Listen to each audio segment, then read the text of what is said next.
ছাত্রছাত্রীরা সকলে ভালো আছো তো? আজকে আমি তোমাদের সুভাষ মুখোপাধ্যায়ের সালেমনের মা কবিতার প্রশ্ন উত্তর নিয়ে আলোচনা করব। সোনারতরী হোম টিউশন চ্যানেলে আমি আগে সালেমনের মা কবিতাটা নিয়ে বিস্তারিত আলোচনা করেছি। এখন আমি শুধু প্রশ্ন উত্তর নিয়ে আলোচনা করব। কি কি প্রশ্ন পরীক্ষায় আসতে পারে সেগুলো তোমরা স্ক্রিনে দেখো এবং আমি উত্তরগুলো মুখে বলে দিচ্ছি। 1 নম্বর প্রশ্ন, পাগল বাবর আলীর চোখের মতো আকাশ কার লেখা, কোন কবিতার অংশ? সুভাষ মুখোপাধ্যায়ের লেখা সালেমনের মা কবিতার অংশ। কবির দুটি কাব্যগ্রন্থের নাম করো। কবির দুটি কাব্যগ্রন্থ হলো অগ্নিকোণ এবং পদাতিক। লাইনটির তাৎপর্য ব্যাখ্যা করো। পাগল বাবর আলীর চোখের মতো আকাশ বলতে বোঝানো হয়েছে যে কবিতায় ছোট মেয়ে সালেমনের বাবা হলেন বাবর আলী, এক মুসলিম চরিত্র। দ্বিতীয় বিশ্বযুদ্ধোত্তর কালে অন্ন, বস্ত্র, বাসস্থান প্রভৃতি সংকটের মধ্য দিয়ে মানুষ খুঁজে পেতে চাইছিল তার অস্তিত্ব। বাবর আলী এমনই এক চরিত্র যার কাছে বেঁচে থাকার প্রয়োজনীয় বস্তুটুকুও ছিল না, তাই সে পাগল হয়ে যায়। পাগলের চোখে যেমন থাকে শূন্যতা, দৃষ্টি থাকে ঝাপসা, তেমনি তার চোখের সঙ্গে আকাশকে কবি তুলনা করেছেন। এ আকাশ কোথাকার, যে আকাশের নিচ দিয়ে মিছিল যাচ্ছে? কলকাতা শহরের আকাশ। বাবর আলীর দু চোখে কিছু না পাওয়ার শূন্যতা। এত বড় কলকাতা শহরের মতোই এলোমেলো বাবর আলীর চোখ। সে চোখে স্থিরতা নেই। সে তার মেয়েকে নিয়ে দূর গ্রাম থেকে এসেছে কলকাতা শহরে তার স্ত্রীকে খুঁজে পাওয়ার আশায়, নিজের অস্তিত্বকে টিকিয়ে রাখার জন্য। হতভাগ্য মানুষের প্রতিনিধি সে। 2 নম্বর কোশ্চেন, বারবার পিছিয়ে পড়ে বাবর আলীর মেয়ে সালেমন খুঁজছে তার মাকে। সালেমন বারবার পিছিয়ে পড়ছে কেন? সালেমন দূর গ্রাম থেকে কলকাতা শহরে এসেছে তার মাকে খুঁজে পাওয়ার আশায়। সে একজন ছোট একটি মেয়ে, সেই জন্য সে মিছিলে 5টা স্টেশন সমান বড় মিছিলের সঙ্গে সে হেঁটে উঠতে পারছে না, তাই সে বারবার পিছিয়ে পড়ছে। সে কোথায় তার মাকে খুঁজছে? সে মিছিলে কলকাতা শহরে মিছিলের মাঝে সে হেঁটে চলেছে এবং এই কলকাতা শহরে সে তার মাকে খুঁজে পাওয়ার আশায় সে দূর গ্রাম থেকে কলকাতা শহরে এসছে। সমান তালে সে মিছিলের সঙ্গে চলতে পারছে না, বারবার পিছিয়ে পড়ছে। সে জানে এই মিছিলের সঙ্গে পথ হাঁটলে সে তার মাকে খুঁজে পাবে। সালেমন তার মাকে খুঁজছে তার নিজের আত্মপরিচয়ের জন্য। কলকাতা শহর দিয়ে যে বিশাল মিছিল চলছে, 5টা স্টেশনের সমান বড় মিছিল, শহরের অলিতে গলিতে সে মিছিল চলছে। সালেমন সেখানে তার মাকে খুঁজে চলছে। সে কেন তার মাকে খুঁজছে? 40-এর দশকের যে আর্থসামাজিক অবস্থা, সেখান থেকে বেরিয়ে সালেমন নিজের আত্মপরিচয়ের জন্য তার মাকে খুঁজে চলেছে। নিজের পরিচয় কিসের ওপর ভিত্তি করে তার গড়ে উঠবে? 5টা স্টেশন সমান মিছিলের সঙ্গে গ্রাম থেকে শহরে এসে পৌঁছেছে সালেমন। সে একা, তার সঙ্গে তার বাবা বাবর আলী, এছাড়া তার জীবনে আর কেউ নেই। নিজের আত্মপরিচয়ের জন্য সে তার জন্মদাত্রী মা এবং অপরদিকে জন্মভূমি মাকে খুঁজে চলেছে। সে কঠিন সংগ্রাম করে চলেছে। সে কোথায় বাস করবে? সে তো সর্বহারা। জন্মভূমি মার ঠিকানা তাকে দিতে পারে নিশ্চিত আশ্রয়, আর জন্মদাত্রী মা তাকে দিতে পারে নিজের আত্মপরিচয়। 3 নম্বর কোশ্চেন, এ আকাশের নিচে কোথায় বেঁধেছ ঘর তুমি, কোথায় সালেমনের মা? কবিতাটি কোন কাব্যগ্রন্থের অন্তর্গত? কবিতাটি ফুল ফুটুক কাব্যগ্রন্থের অন্তর্গত। সালেমনের মা কোথায় ঘর বেঁধেছে? কলকাতা শহরের অলিতে গলিতে বিস্তৃত। সেখানে অনেক গোলকধাঁধার মতোই এই কলকাতা শহর। শহরের পথে এই গলি গোলকধাঁধায় সালেমন তার মাকে খুঁজে বেড়াচ্ছে। সে মনে করছে যে কলকাতা শহরে হয়তো এই অলিগলির গোলকধাঁধায় কোথাও তার মা লুকিয়ে রয়েছে। কবির প্রশ্ন যে এই গোলকধাঁধায় কোথায় লুকিয়ে রয়েছে সালেমনের মা। ছোট মেয়ে সালেমন দূর গ্রাম থেকে শহরে এসে পৌঁছেছে তার মাকে পাওয়ার আশায়। মিছিলে পড়েও সে সংগ্রাম করে চলেছে।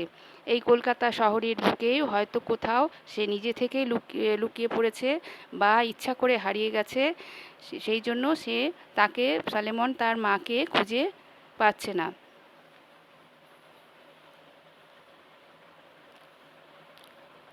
কথাটির তাৎপর্য লেখো।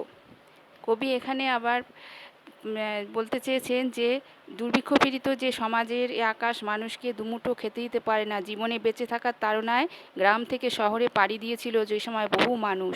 এই পরিস্থিতির শিকার হয়েছিল সালেমনের মা। সেও নিজের সংসার ছেড়ে অস্তিত্বের জন্য গ্রাম ছেড়ে শহরে পাড়ি দিয়েছিল। স্বামী সন্তানের ভালোবাসা তাকে গ্রামে ফিরিয়ে নিয়ে যেতে পারেনি।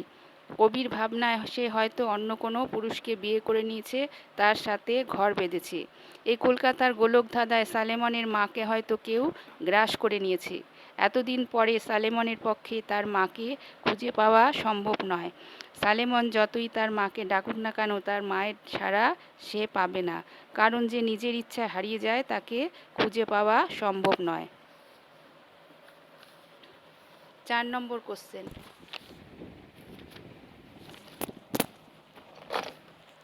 মিছিলের গলায় গলা মিলিয়ে পিছুটি পড়া চোখের দুকোণ জলে ভিজিয়ে তোমাকে ডাকছে শোনো সালেমনের মা।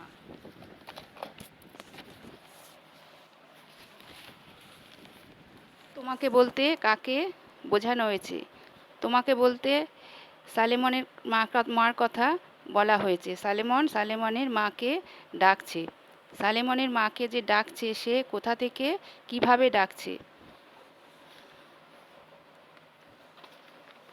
সালেমনের মাকে ডাকছে তার নিজের ছোট মেয়ে সালেমন। কলকাতা শহরের অলিতে গলিতে 5 স্টেশন সমান মিছিলের সঙ্গে সে হেঁটে চলেছে। ছোট মেয়ে মিছিলে বারবার পিছিয়ে পড়ছে, তবুও সে হেঁটে চলেছে, তার মাকে খুঁজে চলেছে। সালেমন তার মাকে খুঁজে বের করতে হবে। নিজের আত্মপরিচয়ের জন্য সে তার মাকে খুঁজছে। এক ছিন্নমূল মানুষের প্রতিনিধি সে। সে এই অবস্থা থেকে উদ্ধার হতে চায়। 40-এর দশকের যে সামাজিক অবস্থা, সেখান থেকে বেরিয়ে সে নিজের আত্মপরিচয়ের জন্য তার মাকে খুঁজছে। নিজের অস্তিত্বের জন্য সে জন্মভূমি মা ও জন্মদাত্রী মাকে সে খুঁজছে। সেই জন্য চোখের কোণে পিছুটি নিয়ে 5 স্টেশন সমান মিছিলের সঙ্গে সে হেঁটে চলেছে। মিছিলে পিছিয়ে পড়েও সে সংগ্রাম করে যাচ্ছে তার মাকে খোঁজার তাড়নায়। তাকে এরকম করে ডাকতে হচ্ছে কেন? সালেমন তার মাকে তা খুঁজে বেড়াচ্ছে তার নিজের আত্মপরিচয়ের জন্য, তার সেলফ আইডেন্টিটির জন্য। সে একা, তার আর কেউ নেই। চোখের পিছুটি পরিষ্কার করে দেওয়ার জন্য যেমন কেউ নেই, তেমন তার চোখের জলও মুছিয়ে দেওয়ার মানুষের অভাব। একদিকে মিছিলের সঙ্গে গলা মিলিয়ে সে তার অধিকার আদায়ের আবেদন জানাচ্ছে, অপরদিকে তার দু চোখ খুঁজে বেড়াচ্ছে তার মাকে। সালেমনের মা তার নিজের অস্তিত্বকে টিকিয়ে রাখার জন্য ইচ্ছা করে হারিয়ে গেছে। সালেমন তার মাকে খুঁজে না পেয়ে এক গভীর যন্ত্রণা উপলব্ধি করছে। এখানে কবি সর্বহারা মানুষদের স্বাধীনতা, আত্মসচেতনতা, শিক্ষা ও অধিকারবোধের উপর জোর দিয়েছেন। তাদের সুখ, শান্তি ও বেঁচে থাকার চাহিদার জন্য সালেমনের মা আজ সন্তানহারা। সন্তান তার মাকে খোঁজার সংগ্রাম চালিয়ে যাচ্ছে। 5 নম্বর কোশ্চেন। এক আকালের মেয়ে তোমার আরেক আকালের মুখে দাঁড়িয়ে তোমাকেই সে খুঁজছে। এক আকালের মেয়ে বলতে কাকে বোঝানো হয়েছে? এক আকালের মেয়ে বলতে সালেমনের কথা এখানে বলা হয়েছে। কারণ সালেমন 40-এর দশকের যে সময় আর্থসামাজিক অবস্থা, সেখানে সেই সময়কার সে মেয়ে। দুর্ভিক্ষ, ক্ষুধা, যন্ত্রণা সেই সময় মানুষের নিত্য সঙ্গী ছিল। দুমুঠো অন্নের জন্য গ্রাম থেকে শহরে পাড়ি দিয়েছিল কত শত শত মানুষ। তাই সালেমনও এক আকালের মেয়ে বলা হয়েছে। তাকে আকালের মেয়ে বলা হয়েছে কেন? 1350-এ বাংলার মন্বন্তরকে খুব কাছ থেকে দেখেছিলেন কবি সুভাষ মুখোপাধ্যায়। দেখেছিলেন কত হাজার হাজার মানুষের শুধু না খেতে পাওয়ার যন্ত্রণা, মৃত্যুর বীভৎসতা। ফুল ফুটুক কাব্যগ্রন্থের অনেক কবিতা এই মিছিল, দুর্ভিক্ষকে কেন্দ্র করে গড়ে উঠেছে। শ্রেণীবিভক্ত সমাজে মানুষের বৈষম্যলাঞ্ছিত দুর্দশার বিরুদ্ধে সংগ্রাম তার কবিতার মূল সুর। তেমন সময়েরই আকালের মেয়ে সালেমন। নিজের ছিন্নমূল অবস্থা দূর করার জন্য মা তার সন্তানকে ফেলে চলে যাচ্ছে এক আকালের মধ্যে। এক আকাল থেকে উদ্ধার হওয়ার জন্য সালেমন তার মাকে খুঁজছে। যে আকাল থেকে তার মা মুক্ত হতে পারেনি, সেই আকালের মধ্যে পড়ে সালেমন সংগ্রাম চালিয়ে যাচ্ছে। সে তার মাকে খুঁজে বের করার চেষ্টায়। আরেক আকাল বলতে কি বোঝানো হয়েছে?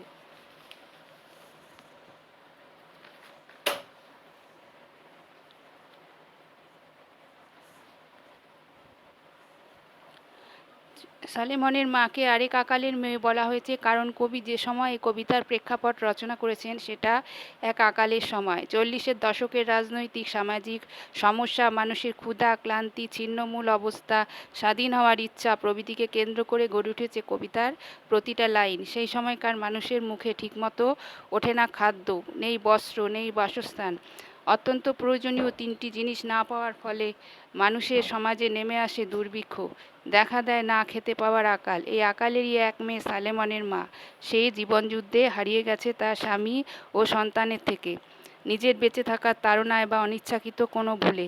নিজের ছিন্নমূল অবস্থা দূর করার জন্য, এক আকাল থেকে উদ্ধার হওয়ার জন্য মা তার সন্তানকে ফেলে চলে যাচ্ছে আরেক আকালের মধ্যে।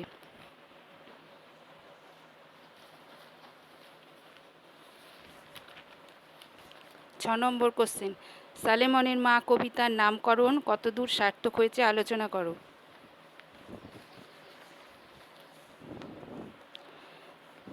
কবি সুভাষ মুখোপাধ্যায় সালেমনের মা কবিতার নামকরণটি প্রকৃত অর্থেই সার্থক। কবিতার সম্পূর্ণ বিষয়বস্তু নামকরণের মধ্য দিয়ে প্রকাশ পায়। কবিতাটি কী বিষয়ে লেখা বা কী ভাবনায় লেখা তা নামকরণ দেখলেই বোঝা যায়। সেই অর্থে সালেমনের মা কবিতার নামকরণ সার্থক হয়েছে। কবিতার মূল চরিত্র ছোট মেয়ে সালেমন কলকাতা শহরে অলিতে গলিতে ছোট মেয়ে সালেমন মিছিলের সঙ্গে হেঁটে চলেছে। সে তার মাকে খুঁজছে। সালেমনের মা হয়তো স্বামী সন্তান ছেড়ে অন্য কোথাও ঘর বেঁধেছে, কিন্তু ছোট মেয়ে রাস্তায় হেঁটে হেঁটে তার মাকে খুঁজছে। তার চোখ পিছুটিতে ভরে গেছে, তার চোখের দুকোণে জল, তার চোখের পিছুটি মুছিয়ে দেওয়ার জন্য কেউ নেই, চোখের জল মোছানোরও কেউ নেই। তবুও মিছিলের গলায় গলা মিলিয়ে সে তার মাকে ডাকছে। সালেমন এক আকালের সময়কার মেয়ে যে তার মাকে খুঁজে বেড়াচ্ছে। কবিতা জুড়ে সালেমনের মা কাহিনী ছড়িয়ে ছিটিয়ে রয়েছে, তাই কবির দেওয়া কবিতার নামকরণ এখানে প্রকৃত অর্থেই সার্থক। আজ তাহলে এই পর্যন্তই। ভালো থেকো সকলে।